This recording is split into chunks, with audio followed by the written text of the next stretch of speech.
on this computer. Oh, you hear that? Got it. The only woman that ever listened to me, that woman right there. The one on the computer. She Yeah. ain't got enough sense, though. Yeah. Boy, there's a lot of love here today. Okay. 3/2/22. We'll call it to order. It's 11:05. All right. So y'all got the minutes in the email. They'll be posted on the website. I thought I'd get to it and get it on the website, some of this stuff already, but I didn't. Anyway, so hopefully you've had a chance to look at it. It was from the 2/9/22 meeting. And like I said, it'll be on our formal website on the officer page and then video and supporting documents, meetings. So could I have a motion to dispense with the minutes, please? Make a motion, we dispense with the minutes. All right, second. Second. All in favor? Aye. Aye. All right.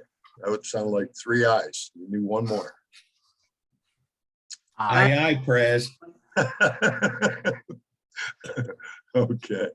The minutes and review of the old business, that's all there in the agenda and the minutes and all that'll be on the formal website. The video recording of that meeting is there. So it's all there for you to look at and review. And this meeting, like I said, will be there shortly after this. All right, financial report from the end of February there, February 28th was the end of last county spreadsheet there. So Connie, you want to go ahead and give us a report?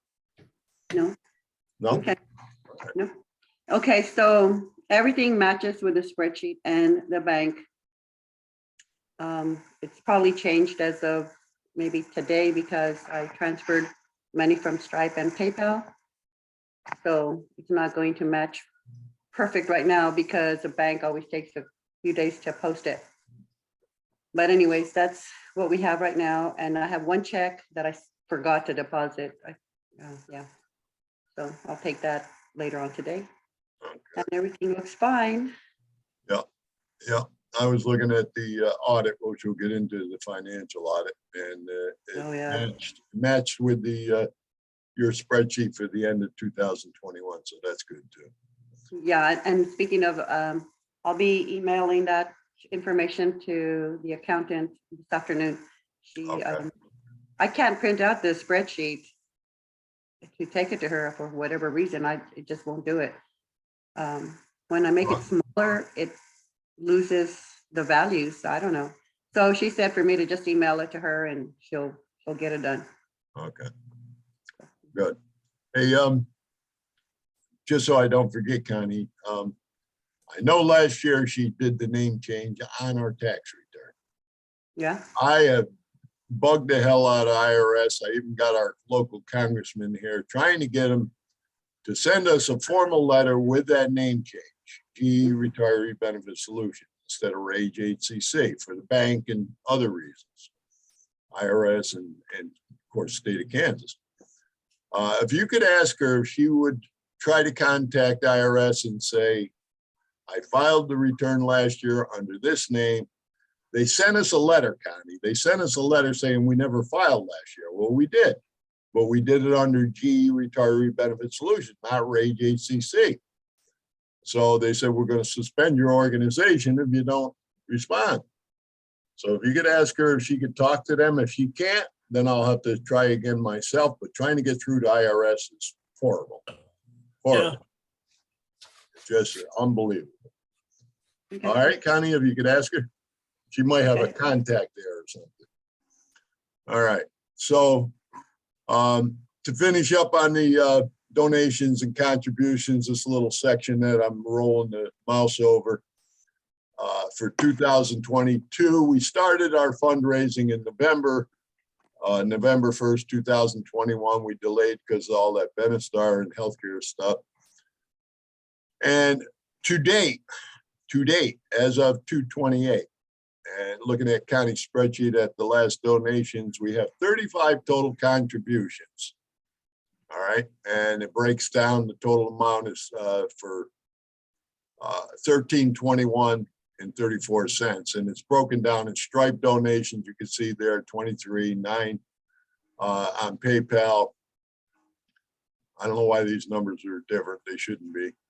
But anyway, you add that to the carryover from 2021. That's what we had left at the end of 2021. And here's what we've raised so far, $6,021.34. We started late. Donations are way down, as I told you. The carryover is way down. It's like 2,500 lower. People still are not stepping up in a big way. And we lowered our fundraising goal from 15,000 last year. We cut a lot of different costs. You saw in the tentative budget, we went over and we lowered it to 10,000 for 2022, eliminating a lot of things. So, hey, I don't know if these people are going to come through for us or not going to come through for us, but I'm tired of begging. I know that. So anyway, that's where that stands. It's not a pretty picture. All right. So anyway, could I have a motion to, is there any questions, first of all, Connie's report or the donations or contributions? Any questions, any discussion? No? Okay. Can I have a motion to accept Connie's report as given, please? I'll make a motion to accept the. Okay, go ahead. Make a motion to accept the financial as read. All right. Can I have a second, please? All right, all in favor? Aye. Aye. All right. Again, old business is always reviewed in the minutes and the video, and it's on the website. There's the link if you want to see it for the last meeting. There'll be a new link for this meeting after this is posted. All right, so under new business, our main initiatives for 2022. The fundraising, financial support. We started the fundraising again after we got through the Benestar stuff, and made the decision as a board to join up, partnership, merger, whatever you want to call it. We'll discuss this in a minute, with Retirees for Justice. Ed and I have talked now. I want to explain something. Anything Ed and I have talked about is just that. It's talks, it's suggestions, it's ideas, how we're going to go about this partnership and all that stuff. It's nothing concrete, and all things will be approved by our board. I'm not going to turn around and say, hey, we're doing this, we're doing that. The board will approve all this stuff. But one of the ideas we talked about is a group healthcare new initiative. We talked about a life insurance initiative. So these are things that would be part of our goals or main initiatives for 2022. The future of our group, solutions, GERBS, partnership, subsidy of Retirees for Justice. Pension de-risking is an ongoing concern. People that don't think it is are being really foolish, putting their head in the sand. GE's new structure and how that's going to affect the retirees. Where is all this stuff going to end up? Healthcare, pensions, all this stuff. Where are the retirees going to end up? 3 different parts, one part, who knows? They won't give us straight answers right now. We decided to keep our Facebook and our formal presence. Okay. So we're going to continue that. And we paid Ed. We authorized the payment of $2,500 to Ed.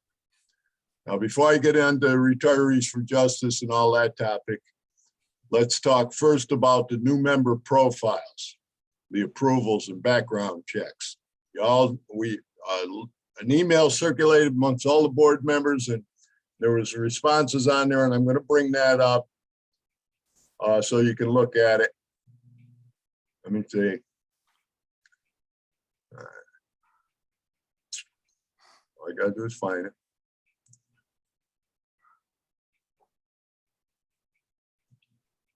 Okay. There it is right here. Okay. What's this first part? Let's see. Yeah, member profiles.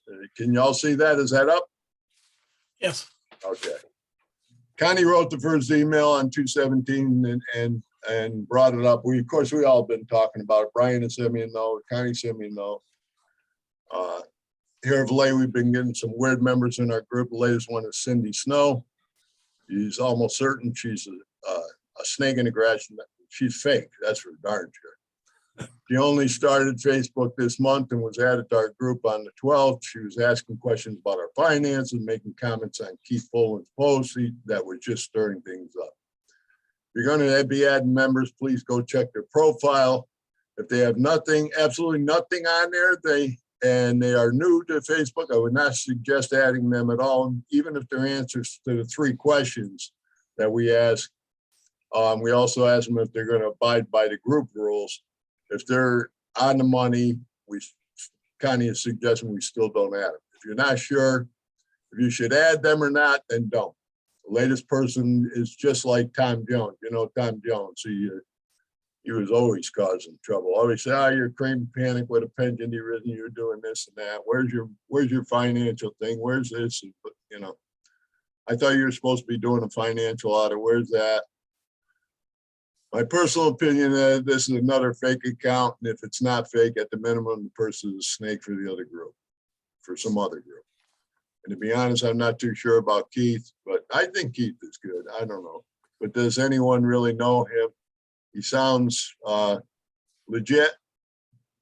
His posts sound legit, but now I'm giving it a second thought that it's another game from another group just to stir the pot. So Bob Dayhuff replied, "Thanks for your insight. As I've always checked the person's Facebook page out to see if they have a connection. If not, I'll pass that. Then I pass on accepting them, as I'm not sure if I'm accepting one of your best friends. So maybe we need a better way to do this. So ideas for talking about it at the next meeting. That's what this is about. I was sorry to see a post about new healthcare package coming when we spoke about not putting things out before we had them.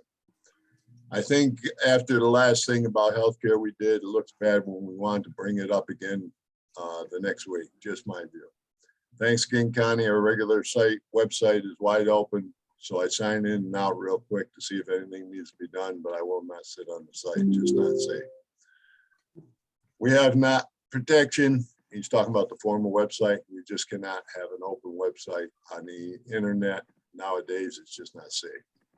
And Brian replied, I first look to see if they're referred by another member. If so, I decline. You know, that's when they invite people and they never answer the questions. Most times they don't even know they've been invited.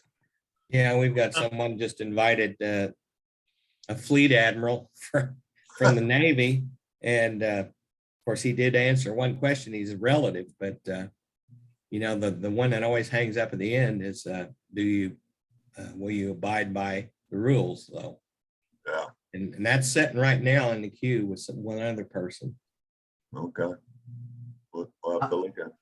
I think, Unfortunately, For I'm the one who approved that Cindy Snow.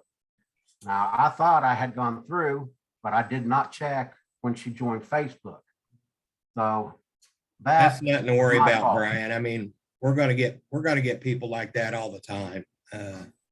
We did have people that weren't on the board that were approving people. If you go back and look at the past, a whole bunch of people. And so now that you get it down to a certain group, can it approve or not? That's going to make it a little better. Okay. You're saying they weren't even on our board and they were approving? They weren't even on the board and they were approving. Well, that's an absolute no. I think that was before we decided to close it up. Because we had to go make some changes in the settings. It was pretty wide open that people could invite others. Yeah. I think that's right. Yeah, go back into history and look at it and you can see the dates of when they were approving people. I Was don't it think they're real doing recent? it now because they're not a board member, but they weren't a board member back then either. Huh. Go ahead, Bob. I think Rodney probably maybe is being sent. I think I saw 3 or 4 just from our BPO who said, don't answer my request for a friend thing. You're already a friend this week, just this week. So there's a massive thing of people getting fake accounts, and what they do is they take pictures off of this person's page on Facebook, Right. and you can kind of see a pattern. they'll have like, maybe just their picture from their person, and then a picture off of the front page. You know, you kind of start seeing a pattern where they'll have 4 or 5 pictures, and then it goes down to like 10 or 15 years ago, you know, and like, wait a minute, that doesn't make sense. But it looks like a fake, but you can't, you know, it's hard to tell for sure. Yeah. So I don't know if we can be completely safe. Well, you know, again, that's the reason this discussion is to see if there's anything we can put in place, and who's authorizing, and what is it, the absolute must that have to be fulfilled before we do approve. You know, looking at their profile page, doing a background check as best we can. You know, look, as you say, Bob, looking at the pictures, looking at where they're from, looking at, they say on their page they worked at GE, you know, all those different things, or a retiree, whatever. I mean, that's as far as we can go. I mean, we're not private detectives here, for God's sake, but I want to add something to this. When you are checking a person's profile, 99% of the time, you're gonna see nothing on there. What you have to do is you have to go to the right side, and there's 3 dots. Click on that, and then it's going to give you some options. Normally, it'll give you some options. And the one option that I would suggest to check, it says see main profile. When you hit on that, then other things pop up on their profile. Because I guess Facebook must have made some more changes again. So you have to do that unless you're their Facebook friend, or maybe, I don't know. But I know I've had to do that several times. You'd have to go outside the group profile from solutions to their. Yeah, when personal you go profile. to that person's profile, when you click on their name, when you go to their page, you may not see nothing but maybe their banner, and that's it. I mean, it's blank, so you don't know what's going on. When you click on that and go to that, that's only that person's post to that group. Right. So You they're have to not click gonna on the be- 3. They're not gonna have any posts. You have to click on the 3 dots on the right side Yes. there, and then it'll open up and you can see, and then you select see main profile, and then it'll show up what they may. That's their Facebook page. You're right, but never mind. profile, right? Now, you see, when I use my phone and do this, it just takes me to a page that says no post in the solutions group. What I Yes, have to do at that point then is break out the laptop, go to Facebook, hit those dots, and then I can actually see their Facebook page. I can't do it on my phone. Yeah, well, that's a good point. And don't approve from the phone. So that's probably the answer to that one. Let me finish what he said here, and keep your thoughts or ideas or suggestions in mind. A lot of times when I click on about, I can't get through as they have privacy buttons on. I'm able to scroll through and look at some of the posts and trends and can get ideas from this if they are legit. I also look at when they join Facebook and affiliate groups. Nothing is foolproof, but I feel we've done our due diligence. I've done my due diligence on my part.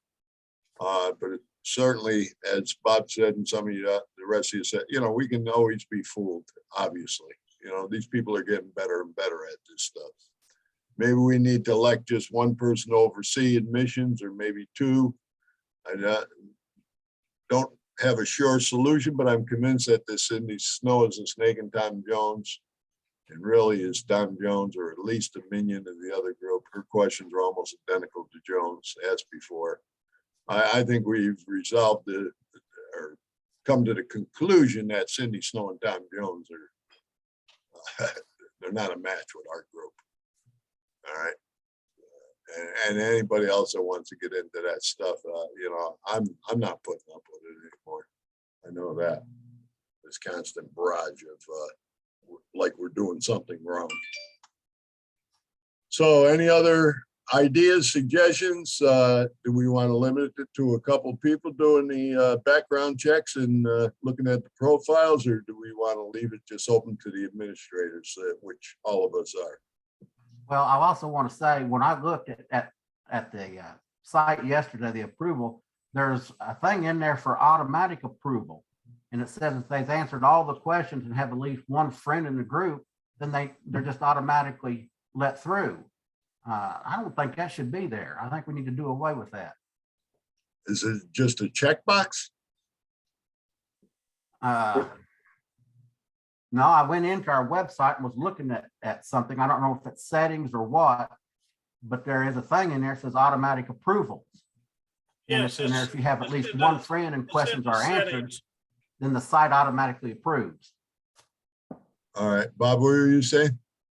That's in the settings of how it works. You know, when you put in the questions and stuff, Yeah, So if it's you right check in all there. the, if you check all the boxes and lie, that means you're automatically going in. Yeah, there's a box where you check, do you want to do it? If they answer these questions automatically, and you click that box and it does it. it's a Facebook thing or it's in our settings on our page, our group? Yeah, it's our setting. Oh, Hmm. We have that option to do that either way. well, I think we- Facebook put those out there for us to use. And I think any site can use them if they want to, but we need to do away with those. Yeah, I agree with that. Connie, you were familiar with that, Connie? I didn't see that it was that way before. I don't know if it got changed with their updates because there's no way we would want to do that. Anybody can just. All right, Well, Brian, you like want to the take way, but- responsibility for getting that set right? Yeah, get that taken off of there. Yeah, All right, Brian? Yeah, I'll see what I can do. All right, you need help, get Connie or Bob or somebody, they'll, get some help if you can't find it, whatever. All right. Any other ideas or suggestions about people coming in and I think everybody agrees that it was a good idea to put Cindy Snow and Tom Jones. Now, Cindy Snow is a definite fake. Tom Jones, I don't know, he's an administrator over on the other retirement is. side. Which Brian says, I asked him to be on our board and he said, no, he didn't have time. And he goes over there and becomes an administrator. So that's a cute little move.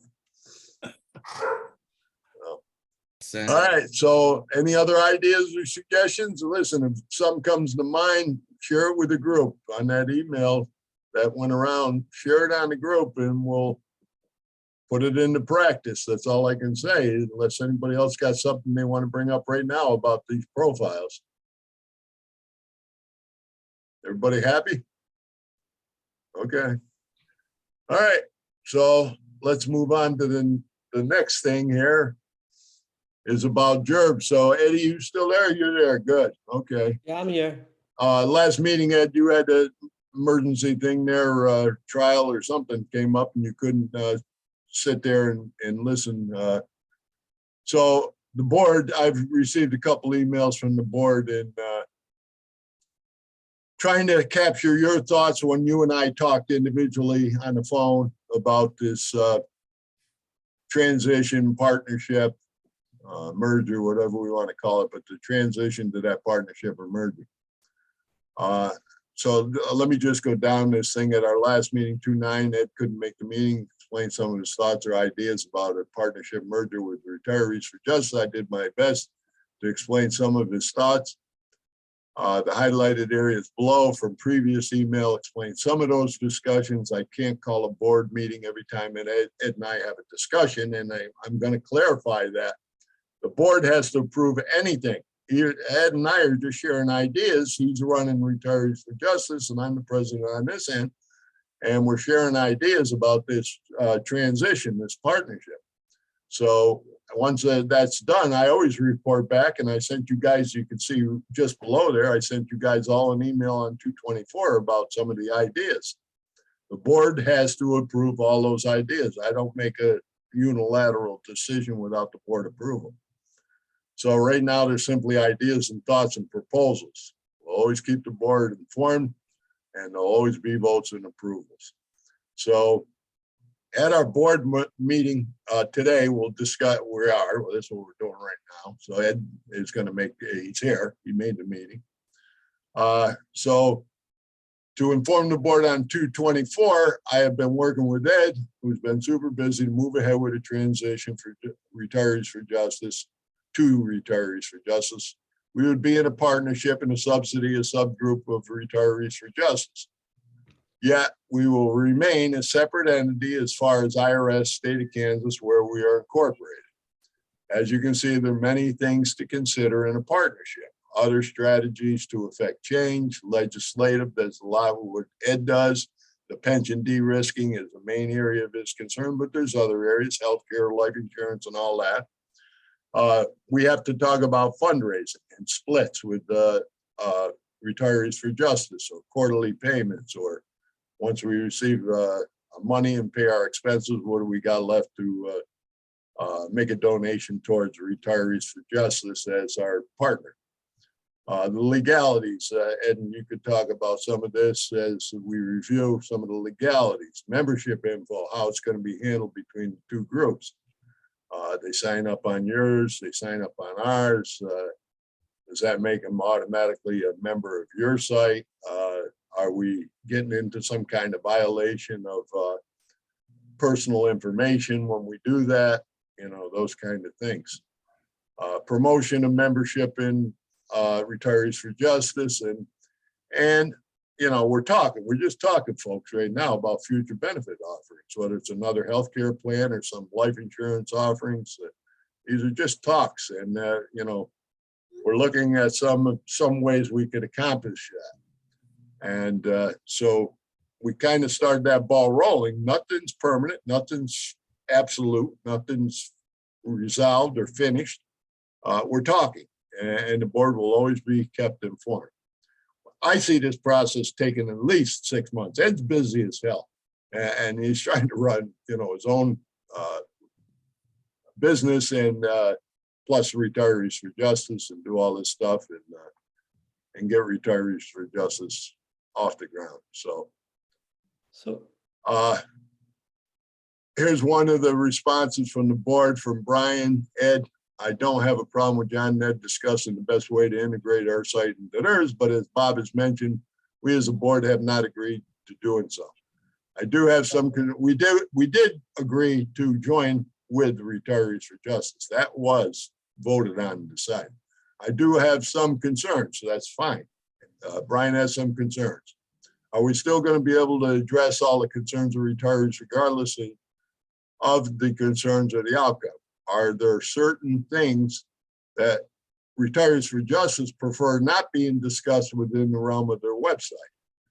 There will be retirees that do not agree about de-risking, will express they already are. We know that. We did our best to put it out there, did the webinar, have answered questions. Our goal is to educate, and while there's very real concern, not all believe this. From previous posts, some members wanted to see a breakdown of where we expend our money.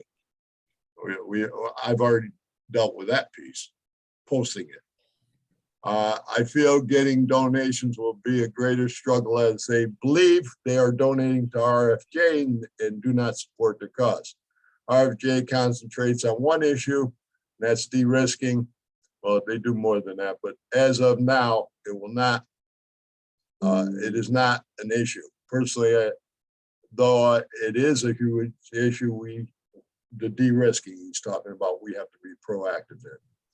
All aspects need to be aired and worked out through meetings and finalized by a board voting as a whole. And Bob basically said the same thing down here underneath. So Ed, you want to address some of this? No, I actually, first of all, I think that those concerns are really appropriate to address. And there are some issues that are worthy of significant discussion. But on a high level, what the vision I had for Retirees for Justice and for GERBS was to incorporate GERBS so it would continue to exist in its current format, and only GERBS member would be able to access electronically via Retirees for Justice the GERBS platform, however that stays in place. But GERBS could either become a featured partner of Retirees for Justice, or it could be kind of like something within the Retiree for Justice site itself. Details on that are to be worked out. But the goal of Retirees for Justice, to be clear, is certainly not limited to de-risking. And I just think it might make sense for me to take a moment and tell you some of the things that I've done already that are not de-risking related. And by the way, that is a core part of my business. I have finished with 2 trials and a class certification brief on a consumer case against a large insurance company. So the days ahead are looking much more normal than the past 2 weeks have been. The past 2 weeks have been really nutty, actually the whole past month. But in any event, Retirees for Justice, the goal is really to restore earned benefits for retirees. And by restore, we mean restore, get back what you were promised and it was taken away. And that could include healthcare benefits, healthcare subsidies, life insurance benefits, and the like. The whole point behind what we're doing and the reason why it's become so complicated is because there's been more and more cutting of earned benefits for retirees. I mean, you saw it with your own healthcare benefits and life insurance benefits. It just recently happened with the DuPont retirees. It just recently happened with AT&T retirees. And, you know, I was very actively involved in proposing amendments to ERISA related to both de-risking and also related to discriminatory activities by defined benefit plan sponsors that target retirees. So for example, you can't prevent a defined benefit plan sponsor from cutting benefits if they're not considered an earned benefit. Now, a pension is considered an earned benefit and it's vested. So ERISA protects retirees from those benefits from being cut. Welfare benefits, such as healthcare and life insurance, as you guys learned the hard way, those are not considered vested benefits. And if the company has a clear and unambiguous reservation of rights clause in their plan documents, then most courts have upheld the termination of these benefits. At Retirees for Justice, we don't think it's fair when those reservation of rights clauses are used to discriminate against retirees, particularly when retirees were promised those benefits as a part of their overall employment package. And then they only learn later in retirement that they're losing those benefits. So in addition to what I've done there, I've been in significant amount of meetings with the Department of Labor. I tried to get EBSA involved in stopping some of the transactions that were going forward and tried to raise that issue at the Labor Department. They eventually punted. I'm happy to share some of the stuff that they wrote, and they said it's really up to the employers and we can't interfere. So I've drafted an amendment to ERISA that I'd like to get introduced this year to essentially prohibit discrimination against retirees. And I'm sure that's something that you would all be interested in supporting because, you know, it's just not right to target folks after they're retired and do it in a way that allows them to offer more in benefits to their active employees where they see a benefit and take away benefits they had previously promised to their retirees. So that's kind of the big picture. How we actually do it and integrate with Retirees for Justice, I am very much open to the way that we do it. We will have to make sure that we take whatever steps we can take to protect data integrity, data privacy, and we take that very seriously. That's one of the reasons we're a little bit behind the 8 ball in the rollout, plus my trial schedule. But we are working with making sure that there will be no data shared with people who don't affirmatively join Retirees for Justice. And even if we have a link from there to your site, nobody will be able to get onto your site unless they have a password that's unique to your group. So that's the easiest way to do it. So everyone in your group will be offered free membership in Retirees for Justice. We may run campaigns when we're promoting particular pieces of legislation. We do have a piece of legislation that we're pushing in the state of New York about de-risking, and we're looking to introduce this ERISA amendment this year. And there may be a couple other pieces that we push as well. So, you know, you'll know about that, and we'll have an opportunity to participate in those campaigns, and it'll be entirely voluntary. People can always donate, but nobody's asked for you don't have to donate to become a member. And that's kind of where we are now. Now, what we really want to be able to do with the platform is to offer benefits to retirees who had their benefits reduced. So anything that could benefit retirees, you know, we want to be able to have access to. And that's where you guys and your experience, I think, comes in handy. If you know of things that you've heard over the years, or if there are certain gaps, whether it's in medical coverage, or if it's in life insurance, or if it's in any sort of prescription drug plans, we can look and find out what is out there and make it available through Retirees for Justice. And, so that's what we see as the biggest benefit. And we're in discussions right now with a number of different providers about how to do them. One of them is a big Aetna subsidiary, and they're going to offer, by way of example, a simple kind of small life insurance policy that would be available with minimal underwriting. So you don't have to go through full medical exams and things like that. It's not perfect, but it's something for folks who've lost their benefits and they want to replace it. They can do it simply, and all of it gets handled directly by the issuer. We don't get any information whatsoever. You would go from Retirees to the carrier, and you choose what information to give the carrier, and then you contract directly with the carrier. And so that same thing's going to happen with healthcare benefits. We're going to offer what'll be the equivalent of Medicare Advantage, Medicare supplement plans through this organization. That's all they do. Once again, they're a strategic partner. You'll be referred to them if you choose to. It's purely based on choice. You don't have to do it. And then you can go through and get whatever plans they have available where you reside. So it would always be customized to your situation, but we're trying to do it in a way that takes into consideration kind of what retirees need. And the information that they can provide will be free. So for example, if you want to know, if you want to get a comparative quote for a Medicare Advantage plan, just you go through them and their customer service team will walk you through what they've got. And if it works, fine. If it doesn't work, fine. You have no obligation. But we think having choices is a good thing. And we're trying to get this kind of nailed down. It should have been done some time ago. But now that I'm kind of back full time, we'll make sure that it gets done soon. Okay. So that's kind of it in a nutshell. I'm open to suggestions. I would like you guys integrated for a very simple reason, is that you've been doing this for a while and you know what retirees are most concerned about. I have a good sense of what the key issues are and why they're important. And at the end of the day, to me, the most important thing is to educate folks about what's happening. Because what we don't want to have happen is a big crisis and all of a sudden things become much more expensive. There are no choices available.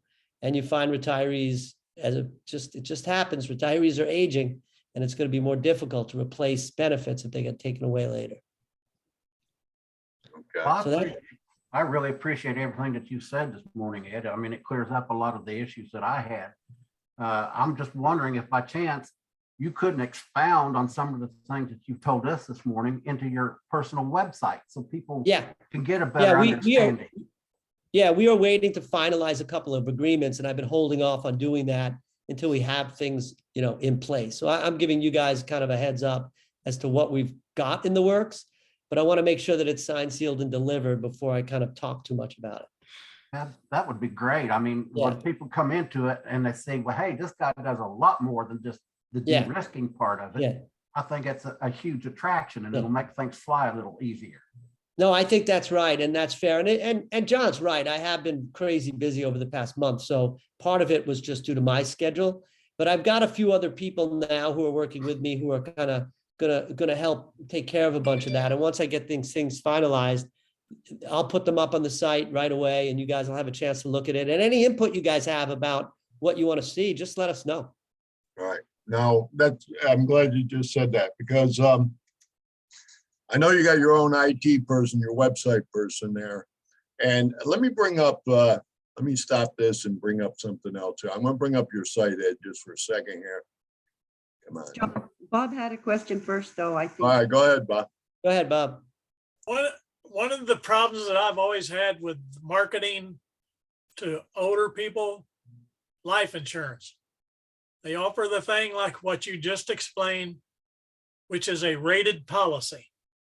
Anytime you take health questions away, that means it's a rated policy. I ever saw one that wasn't. Yeah, no, they So, mostly are. If you're going to offer those as a big group thing like that, why don't you first offer people there are seniors who have perfect health. Right. They should get a regular health and life insurance rate. Yeah. They want to buy insurance. The best product that we can offer for life insurance would be a big group policy, because the bigger group policies kind of provide subsidized benefits. We can also offer the same concept with the life insurance that we would offer for the health insurance, which means you go directly to a carrier's portal. There's an affiliation, kind of an affiliation agreement with the carrier, or maybe more than one. And, you can get whatever the best insurance is I for would your just particular. like to see that explained when Yeah. you offer that. Yeah. Yeah. If you have good health, you don't have to buy rated insurance. I think that's a fair point, because you're right. I mean, when you get these rated policies, they're always much more expensive because they're really whole life policies. Yes. Yeah. Okay. Well, listen, I get that, and we will be doing that, but I think that's a very good point. What do you think in terms of life insurance is most, what do you hear is the kind of the most important need? Death benefits. Right, but do you have a number? Because some of these final expense policies are relatively small. Underwriting, if it's $100,000 and lower, you can get away with much less underwriting. But the older, the individuals are, the more you can do the less you can do on a questionnaire without underwriting. I think 5 to 10,000 is the range that most people write. They just want some death benefit okay. So those smaller policies are kind of easy to do and they also lend themselves to group policies. So I'm going to make it a priority to find as much choice as I can. And just bear in mind, the way I view this isn't a one-time thing. We're going to try and, create partnerships with carriers so that we can offer competitive group policies. And, I have a call tonight, actually at 6:30 p.m. To go over just that. I feel I have my own policy for burial. That's already taken care of and paid 100%. Mine's a cremation. So the expense to me on that was a whole lot less than it was from a normal burial with a casket, Right. things like that. Right. But from what I paid to what the price is today, there's about a $6,000 difference. Yeah. So they claim that the burials now with casket and services is upwards of $10,000. Yeah. Hey, the national around average is higher than 15 that. here. Yeah, so I mean, with cremation, it's less than 10. So Yeah. anywhere in that range is going to be a benefit. Yeah, that's what I said. Right. Okay. So, I think I've talked to, just to give you guys an example of some of the retiree groups that I've spoken to in some form or fashion. The DuPont retirees have a very unique situation. There are about 100,000 of them, and their entire pension plan was transferred to this company called Corteva.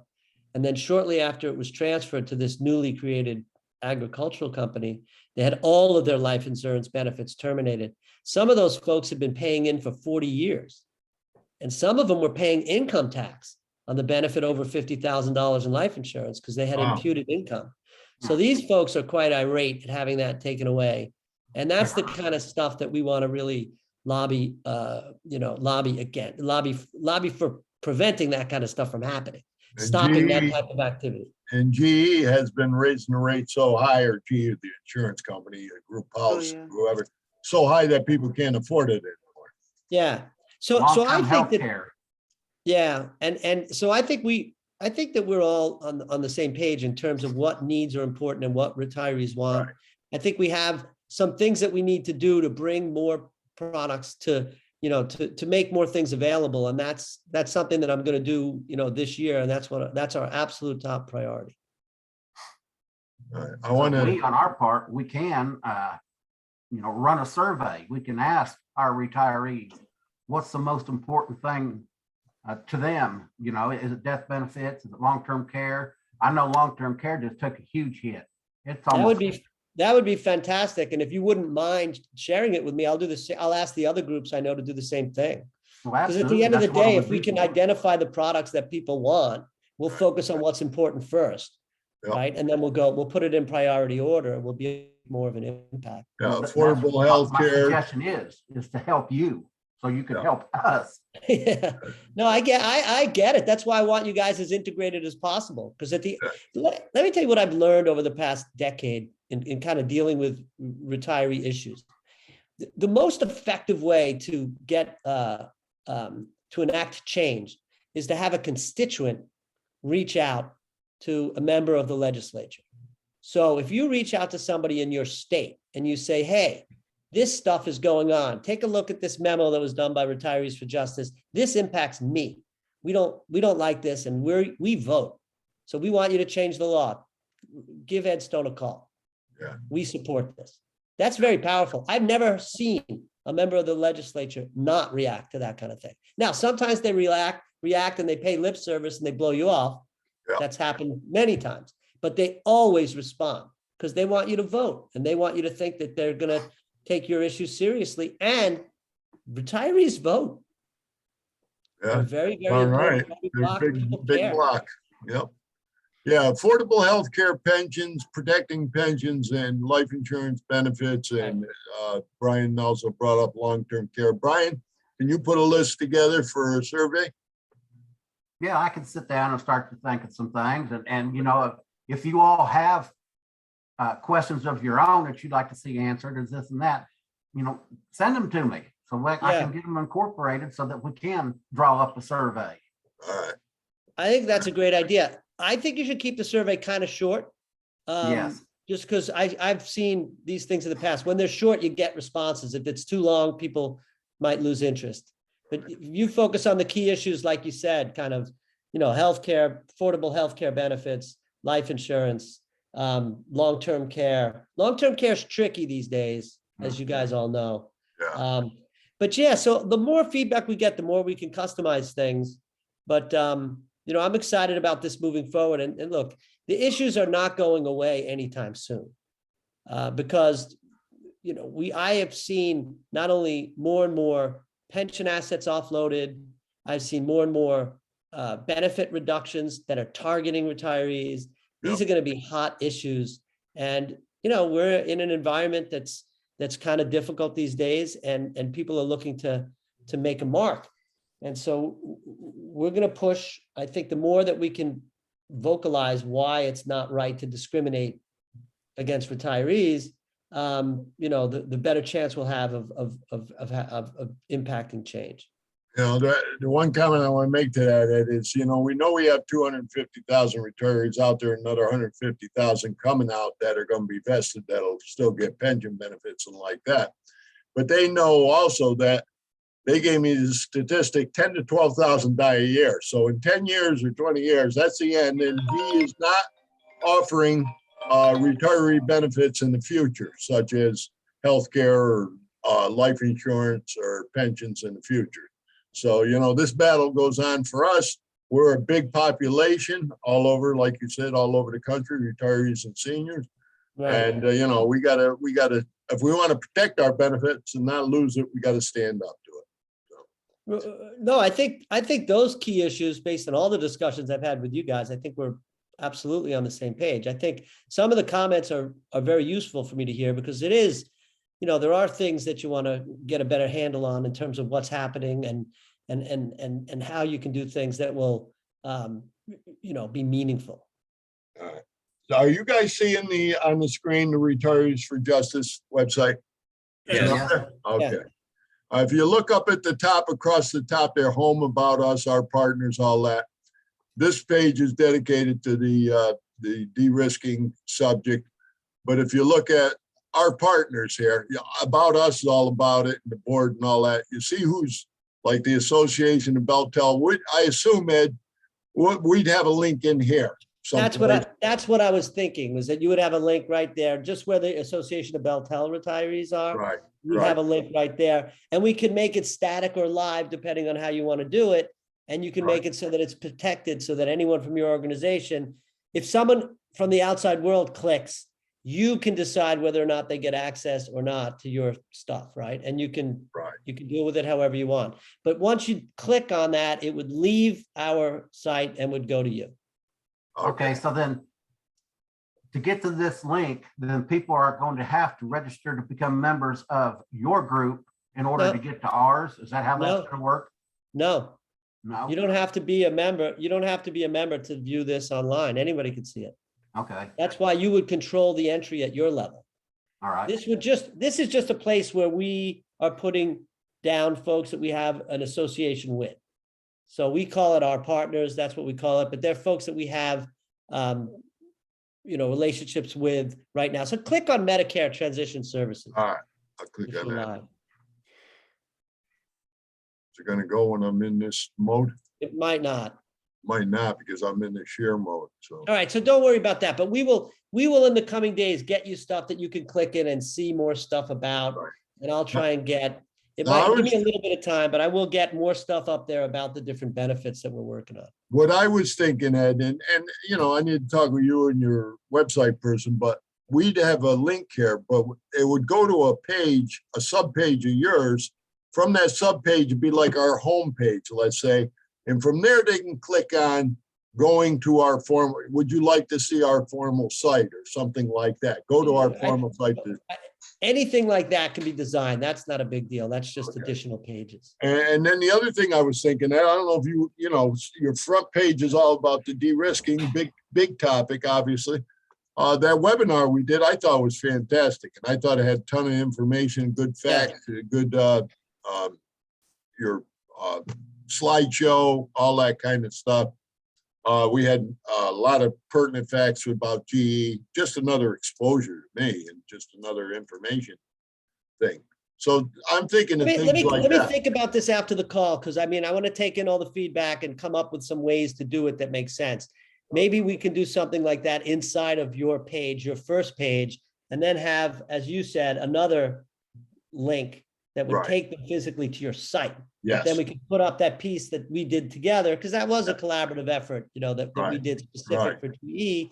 And folks could see that there. And then if they choose, they want to go onto your page, they could click from there.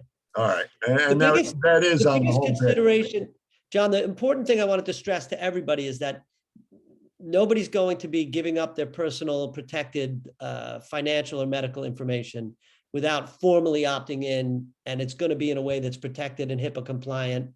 And I don't want to see that data unless it's needed, right? Otherwise, I want it to go through places that are going to be Right. compliant, where everyone will be comfortable that it's not being shared for any other purpose. And on this page, folks, if you look again up at top, they can, why would they want to join? And they can join now. We'll promote them joining Retirees for Justice and as you said, make this a little more comprehensive about what you're going to be offering, what's going to be available, what areas you're trying to protect or you're trying to Yeah. get legislation on, stuff like that. And that would be the reason we would promote to join Retirees for Justice also. That's why we as a group decided to join. Can I just ask you guys now, like, what states are you all hailing from? I know John is in Florida now, former New Yorker. Where else is everybody? Bob and I are from Indiana. Indiana, okay. Mhm. Yeah. Connie and I are from Kansas. Kansas, okay. And our other board members were different states too. Betsy, where's Betsy from? Anybody know? That's a good question. Ohio? She's from Cincinnati area, and she Yeah, worked okay. at Avondale. The We reason had it's important is- Stanley, they used to be in Georgia. We've had different board members in different states. Right, it's important because if we send something, even if it's related to amending ERISA, for example, it still helps to look for folks who are representatives from your state, right? So if we have someone from Indiana who's on the right committee, who's on the labor committee, that's a person you send something to and you say, hey, here's an issue you might not have given too much thought to, but we think you should. Yeah. And then you have somebody you're writing from your state to somebody who's on the committee, and all of a sudden, the ball starts rolling. And then we can reach out and do some grassroots lobbying and go to folks from your state and have them also send letters to the very same people and to people in there. Right. And that kind of effort it's not as hard as it sounds, because once we get the ball rolling, we say, hey, how many people are from Indiana? We'd like you to write a letter to so-and-so. Here's the contact information, boom, boom, boom. If you have any questions, just contact us here. And our member profiles, we covered, one time I did it, Ed, and I can't tell you off the top of my head, but we cover almost every state in the country. And we Right. have members in all those states, and we could probably sort our member profile. Well, Paul could, Paul, who I'm talking about, Paul, Yeah. the IT guy, sort that and say, you got 200 in Georgia, you got 500 in New York, whatever. You know what I'm saying? Absolutely. He could easily do that. For those kind of contacts, for those kind of petitions or legislative things or whatever. The other thing I wanted to ask Ed, I had sent you, and I thought it was in my notes on that previous page that I had up there, but I'm going to go back to the agenda about Winthrop and Strawn and that whole, you said you were going to have a lawyer look at that. What I'm talking about, folks, is they did some research, this law firm, and they basically said that companies can't, on a voluntary program, force you, make restrictions such as the RRA or catastrophic, and you got to join VIA to get it. That's basically the premise that they were making. I don't know, Ed, if you were going to talk to a partner or a friend or lawyer. Yeah, that's no, into that. there's a couple of ERISA lawyers. I've already raised the issue. The information that you need to bring a claim and make it stick it's really called steering. It's when you force people to go through a certain portal and deny them benefits and take it away and profit. But we have to show where the money goes, right? Yeah. So just if they say you got to go through VIA, and if you don't, they're going to cut a subsidy. That's, that could be pretty serious stuff. But we got to be able to show that that's what they've done in order to get an injunction. But you can actually, if you could prove that that's happened and they've caused people to lose subsidies or benefits, you can actually get a court to enjoin them from doing that. Okay, which So we got to know the numbers and we got to be able to, prove it. Because if my guess is that they have kind of informal arrangements that are not obvious about how they get compensated. We know the breakdown is like 60% are getting the RA, 40% aren't, or is that vice versa? Did I have that backwards? I forget the percentage. And if you don't go through them, both or one part, at least one part, the drug coverage or the Medicare, Medigap coverage, part A, B, if you don't go through them via, then you don't get the RRA, you don't get the catastrophic coverage. And that Right. was right from the very beginning, first with the salaried and then with the hourly. That is a stipulation. And they tell people when they call in. Right. So I will continue to look at that though, John. I do think it's an important issue. Just as much as you can gather facts and show how they've benefited, right. that's what you kind of need to make a claim. All right. Hey, So John, yes, Connie, go ahead. isn't that also true? Even if you don't get the RRA, in order for a person like yourself, you don't get the RRA, don't you still have to try to go through VIA in order to qualify for the, Catastrophic. the catastrophic? No, I was I barred don't think totally so. because I didn't, they said I didn't keep continuity of service with a successor employer. I'm like a weird case, you know what I mean? Don't anybody affirm that either. I was gonna say something, but I'll be nice. You got that right off, John. Yeah, we didn't even have to tell you that. Wow. These type of steering claims are they're pretty juicy claims because it's usually done across a whole big block of people. Well, you Might couldn't get sound any like bigger than the block that GE's got, 250,000. I mean, It's a lot. It's a lot of people. 60% of them are being forced to go through their choice of a private market exchange. Right. If they want other benefits, But what Connie was saying is if they actually take away a benefit just because you don't go through their vendor, that's where you have a real claim. yeah, and And I think exactly. it does say that. Yeah.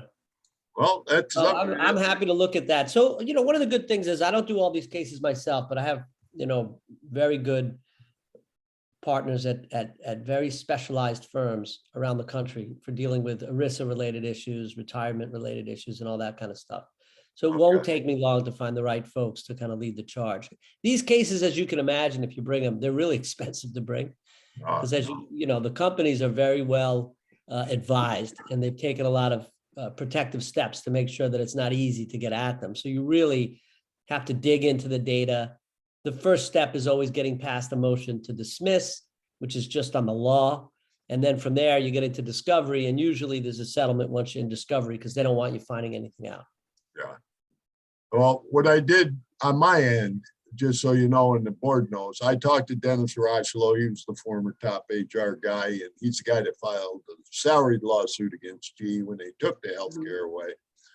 And Dennis said he'd be glad to talk to you. Dennis is not the kind of guy to keep all the paperwork he did. He says his law firm has it. He says, I don't have it anymore, John. I got rid of that stuff. And he also suggested another top GE guy that was in a position that we could talk to. So you were asking me about the timeline of how this all came, first in 2014 with salary, 2015 with hourly. And Dennis knows all the particulars, but Dennis is at the point where he's saying, listen, I could give him the law firm, or I could give him this other guy's name that has better records than I do, because I virtually just threw them away when I was done. You know? Okay. So Either way, I'll follow up with whatever. I'm happy to give him a call and then take it from there. So that's what this whole section is about, folks, here down here about Winston and Strawn and that whole thing and what they had to say about it, what I was talking to Ed about it. And Ed's been researching on his end, and I've been trying to get some contacts on our end. Okay. John, So- I got one question for you Yeah. real quick here. Yep. We are going to be keeping our own website then that GoDaddy designed for us. Yeah. Yes. Okay. Should we check with GoDaddy first before we decide to incorporate our own website into a different website? Should we make sure that it's okay with GoDaddy to do that? No, that's a good question. That's a good I don't think that the way it would work is really just a link from mine to Yeah, yours. that's what I was thinking. So I don't think you would have to go through them at all. It's just like anybody else Yeah. coming to yours. But I mean, if you want to, I have no objection to talking to them, but I The don't think maybe, I was just trying to think of different scenarios and situations may Sure. arise. And yeah.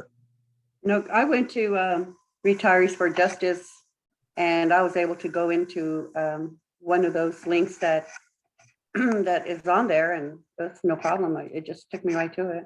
right, that's that's the way, fine.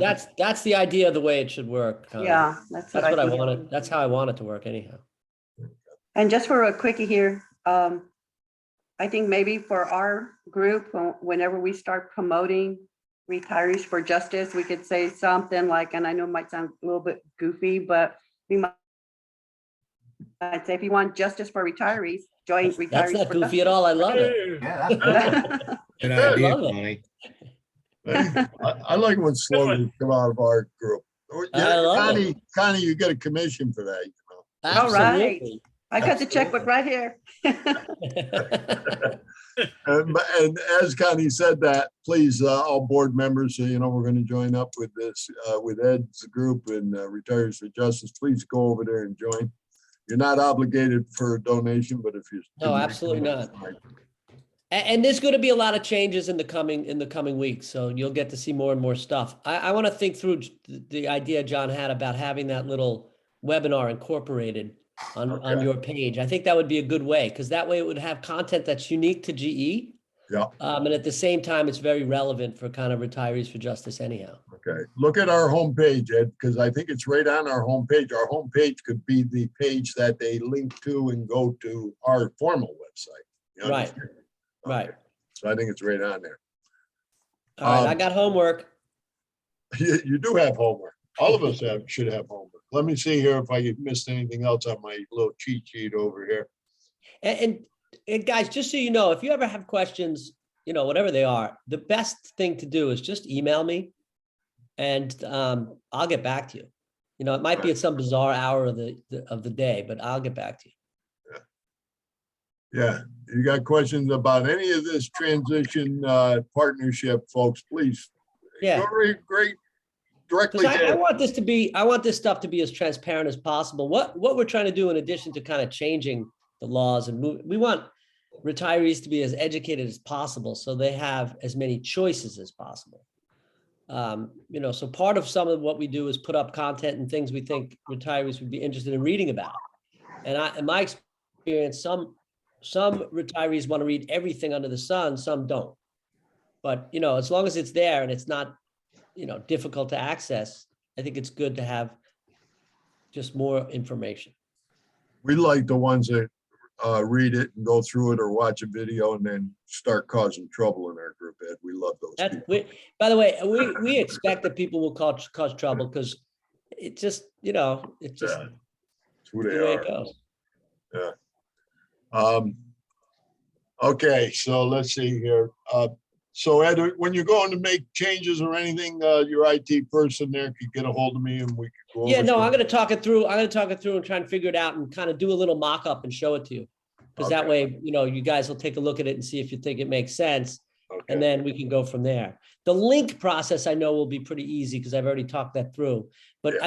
I think doing it in a two-step process is not a bad idea. Having that one page that Right, shows some kind of shared content Right, and then right. a link from there to your site.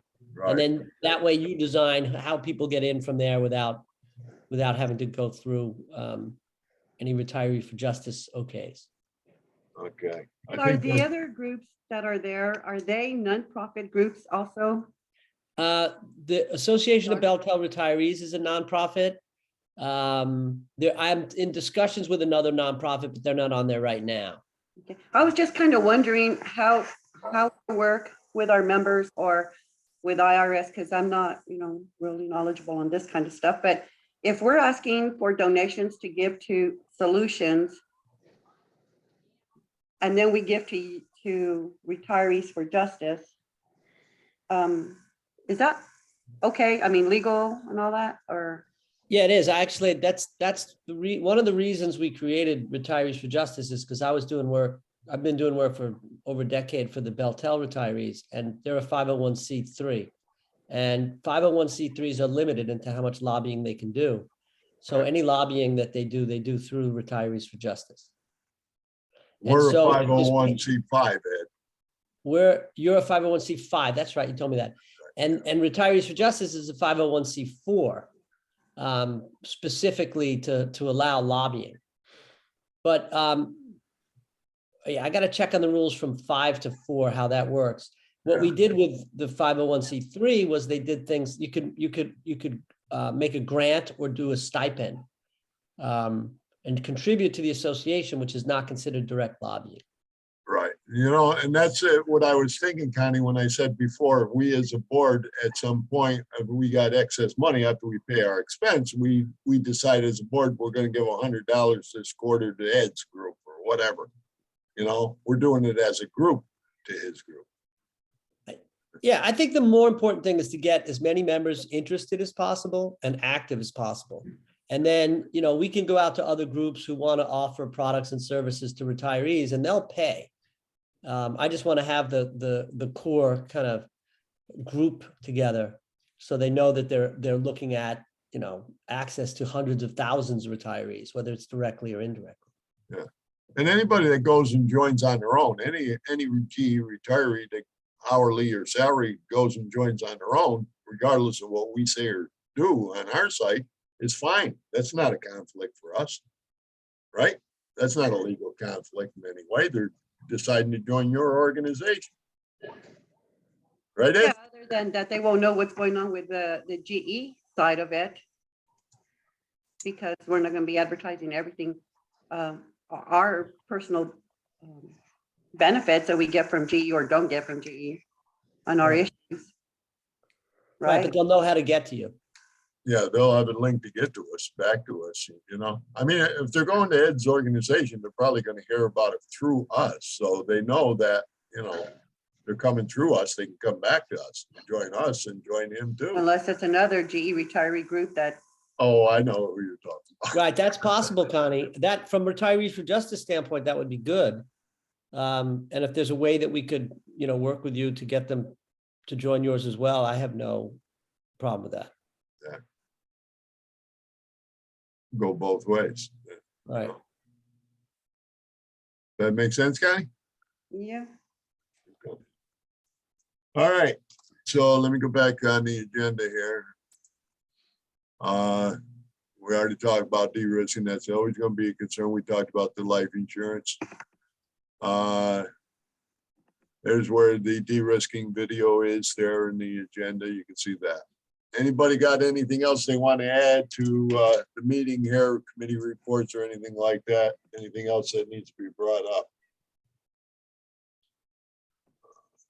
No, I did go to our Facebook page and there's nothing there I mean, it's not showing, the settings do not show that if they answer the 3 questions, they're automatically approved. I already looked at that and that's not set up that way at all. I'll see if I can find it. Okay, well, I'll look I saw it before. because I sent that copy to Brian. I screenshot it and I sent it to him. Look, it's not even, it's showing that nobody can just automatically be approved. I'll have to open up my laptop and get in and see if it's there, because it was showing up on mine for some reason. I Oh, do. that's so I weird. saw it yesterday. Oh, here's what we got there. Let me That's see weird. here. Let me do this. I gotta go back to the board discussion. There is some things I didn't get on the agenda in time. Okay, let's do it. This right here, can you see it? The financial audit, we're gonna go to that in a minute. That's gotta be done. That's gotta be completed. Mhm. 2021 tax we talked about earlier there and trying to get the letter, but we have to submit our 2021 taxes through our accountant and all that jazz. And that Connie takes care of that with her. She's gonna bring up about the name change again. Hopefully she'll have better luck than I've had.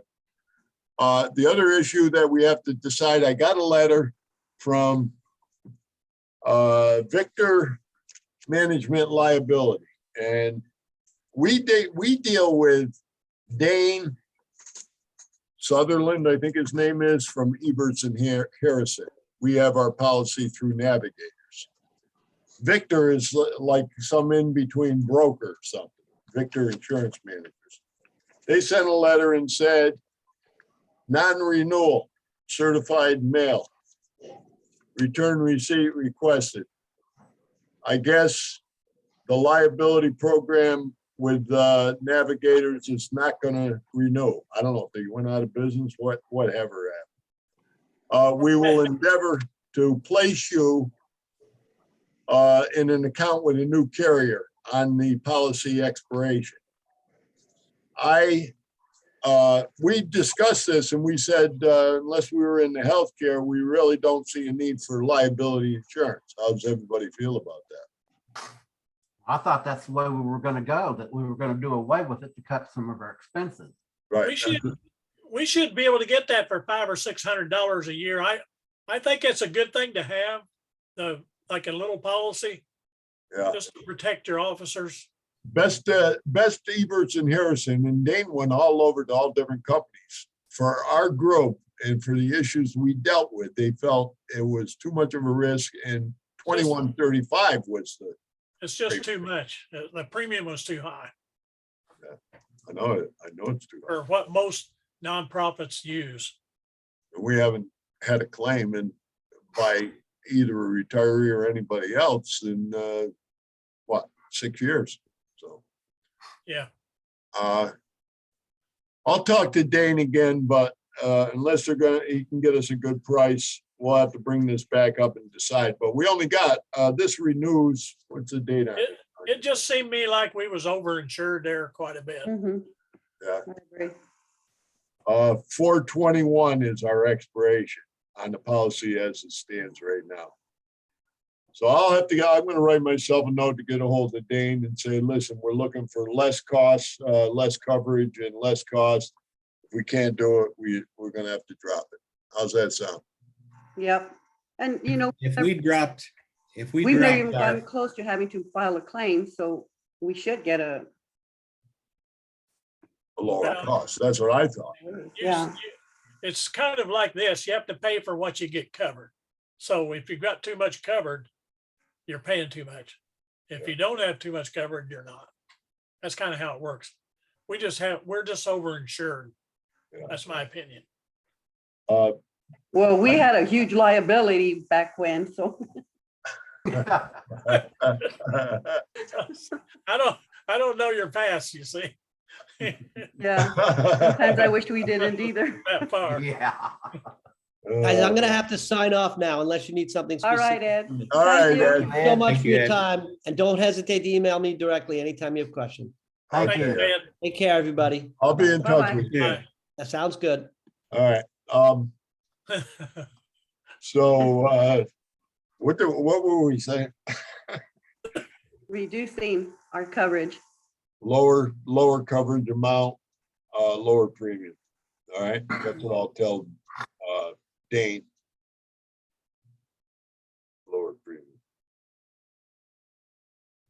John, if we dropped our formal web page, not Facebook page, but just our formal web page, wouldn't that take away a lot of our liability? Because all we do is try to steer people in the right directions. We don't tell them how to do their benefits or anything like that. We just offer solutions or point them this way or point them that way. That would take away a lot of our liability because we would just be considered like just regular people just talking on a Facebook page. Yeah, Well- giving an opinion, What's that? just like giving an opinion.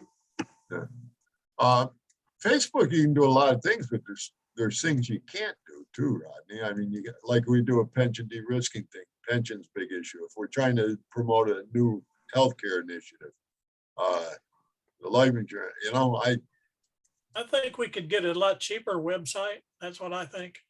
well, I do too. we're down to $19.99 a month.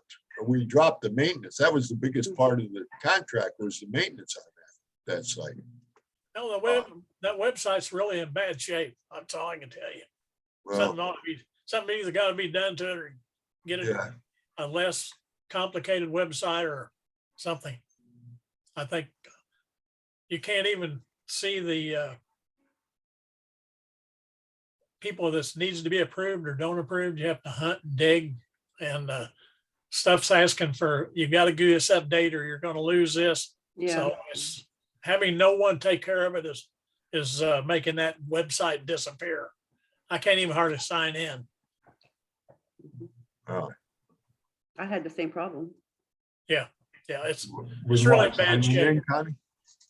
Well, Hmm? Bob, I know you always question the security of the website, and we have the security package. I sent you a couple different documents about what that security package covers. I think But they that were on doesn't fit. trials that looked to me like they just went away. I'm sorry, say that again. Several times when, in the past, when I try to log in and on the left side, it would say this website or something not secured. Oh, really? Seeing that too on mine when I try to log in. No, I got to figure a way to, these people are not easy to get a hold of too. Back when Paul was going to redo the website, he was suggesting SiteGround, move to SiteGround. He said, basically the same thing, GoDaddy promises a million things and fulfills nothing. And they charge for everything. It's all itemized, broke down, charges. Hi, Betsy, how you doing? What are we using this website for? I mean, we don't get anything. I don't think we're getting that many hits on it. Well, People aren't going there. We're not getting anything out of it. We ought to be getting it for real cheap or get rid of it. That's my opinion. I'll tell you what, why don't we do this? Why don't we go through some of that at the next meeting? Let's go through that website and I'll show you what's on there. And the reason we put it in place, a formal website, and the different functions and pages we have there, and why we have it there. I mean, right now, what is it? It's almost an hour and a half now, so I don't want to keep this going. Can we talk about that at the next meeting? Sure. Okay. All right. No, it's valid, and we may have to do something. I don't know we have all the functionality we need just on Facebook to do fundraising and everything else. Guy had Connie looking at that. We can't, right, Connie? We can't do that kind of stuff. So there's different things that you can't do. So anyway, we'll talk about that next time around, okay? So I'll get a hold of Dana on liability. Connie's gonna do the test. Oh, the audit. We gotta look at the audit sheet. Sorry, I gotta go to that. Let me stop share on this. And we're gonna do this right now. It's a very easy task. Let me bring this up. Come on, you monkey. There it is, right there. All right, I want to share that. Let me bring that up on the screen. Jeez, I'm telling you. I blocked my own self from doing, oh, come on. Jeez. Here we are. I'm back. Okay, here we are. All right. Let's see. Is that the audit? No. There's the audit. There it is, I think. Report, no, that's February. Where the heck is the audit? Come on. Here it is. All right. There it is. All right. You seeing that on the screen? You know, we only have 2 trustees left. 2 have left. Charlie left, Stanley left. So we have an empty position, right? Our bylaws say 3 trustees and the treasurer. The treasurer is only there in an advisory capacity to answer questions about finances. The trustees look at the finances, spreadsheets, ask questions if they need to ask questions. When they get done with their audit, they see on the bottom here, as you go down, is it made out right? Annual, it's for 2021, it's January 1st through December 30th. Here's the previous balance, total income added 14 minus expenditures, cost, expenses from the spreadsheet. That's in there. That number right there, 5604, perfectly matches the RCB bank.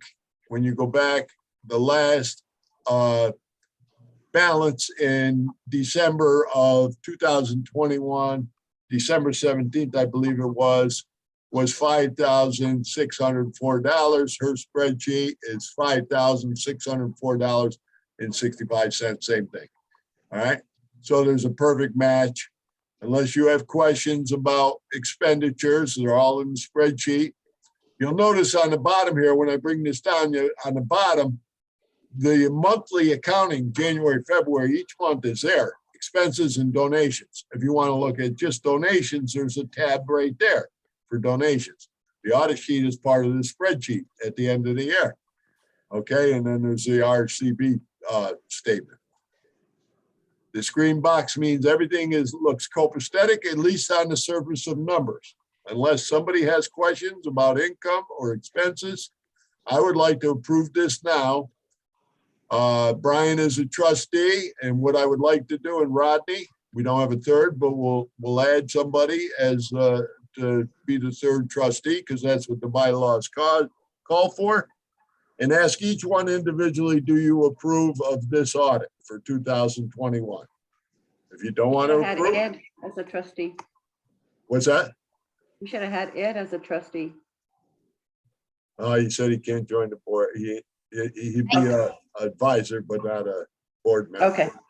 I was a trustee before, but I don't know if that would count. I was one. Guess what? You're a trustee for this. I knew that was coming. So did I. So You jumped in just in time. you jumped in just in time. I can't believe it. So I'm going to put here.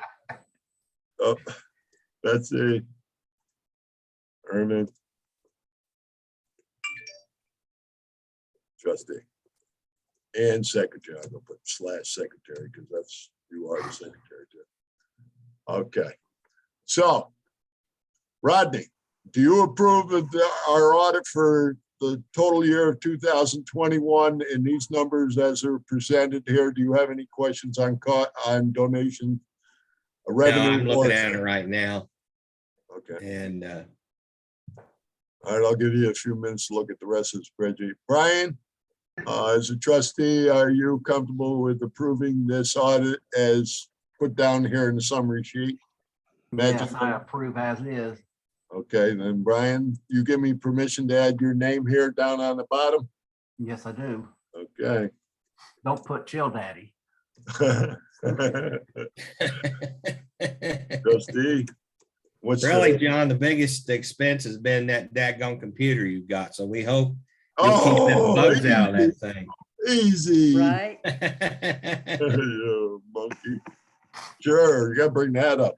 Now that'll be out on the internet, you know, and they'll all be saying, Phelps gets paid, Phelps gets paid. Well, this is what needs to happen. People need to be able to see this because there has been some people bring it up, not Yeah. in our group, but in the other, wanting to know where every dadgum dollar goes. Yep. And we got to be able to shut them down and say, look, nobody's getting paid. We're not each getting $100 stipend a month and this and that, that our expenses are legit. We got to show it, or they're just going to keep pounding it. Hey, I put the tentative budget on 3 different pages on a formal website. I told people it's there. This audit will be posted on the website.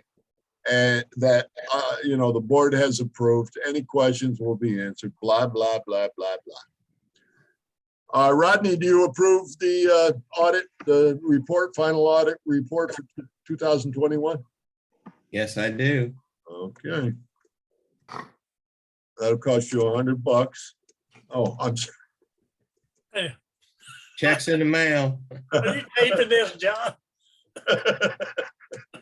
Well, if I got to do the darn work of typing their names, I should get paid. And Betsy, there's the final report, the audit for 2021, the whole year. There's numbers, everything matches. Other than looking at expense or cost, you accept this spreadsheet or this final audit summary. Yes, I do.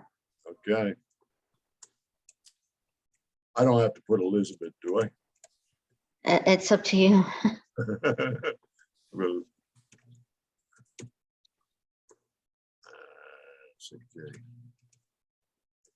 okay. It is 320, 3-2, right? 22. Yeah, you need to change Yes, Rodney's. to, What's that? Change Rodney's. You got it 322. Oh, you see, good catch. There you go. 222, 2222 was the number 2, Tuesday, 2/22/22. Did you guys all realize that? that was a couple weeks ago. It was 2/22/22. Mhm.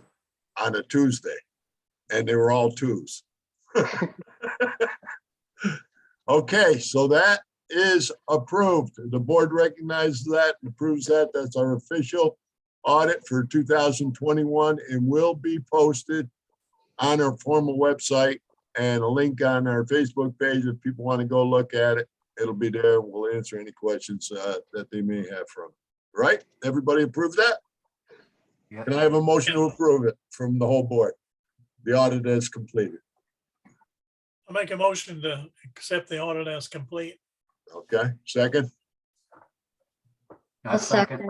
All right, all in favor? Aye. Uh, You guys are good. We got it all done. I know it was long today, and I thought it was gonna be short and sweet, but once all the questions came out, and topics, I knew it was gonna go longer. But I appreciate it, and I thank all of you for taking the time. Have a good week. Do I need to send this? Do I need to send this to the accountant as well? I do, don't I? I would send that, yeah. You send her, well, yeah, you can make a separate copy of this page right here anyway, Ken. Very easy. Okay. Yeah, we fulfilled all the directives of the audit. If she gets any kind of feedback from IRS and needs that, she'll already have it. is the reason that the top of it says Rage HCC instead of Solutions because it's not Oh. been changed over or what? Oh, no. Geez, I thought I changed that. GE retiree benefit. Benefits. What did I have after that? Oh, shit, I already erased it. What did I have after that? Anybody remember? What you had there Yeah, was Rage 2021. HCC. Yeah, but after that, did I have I probably had 2021, didn't I? It was think, yeah. 2021. Yeah, okay. So you've got on the actual spreadsheet, it's GERBS account activity for calendar year. So wonder why it was on that differently. Oh, on the spreadsheet? Yeah. So it was right on the spreadsheet, but it wasn't right on the one you're showing us. All right, hold on a second here. File name. Oh, I don't see it, but okay. Financial report, January 1st to December 31st, 2021, audit spreadsheet. Oh, as a title, yes. Right. Yeah, that was. But on the top of this, I think it said Rage ACC in the year, I think. I started typing in G retiree benefit solutions before I read the whole line. But I think that's good enough. That's the name of the organization. Okay, let me save that, because if I don't save that, guess what? We'll all be lost, and we got it all filled in and we're all set. Okay, that's it. Unless somebody else has anything, we're all set, I believe. Everybody happy? Okay. I make a motion, we adjourn. All right. I second that. All in favor? Aye. Oh, yeah, that's the only time I get everybody say it's aye together.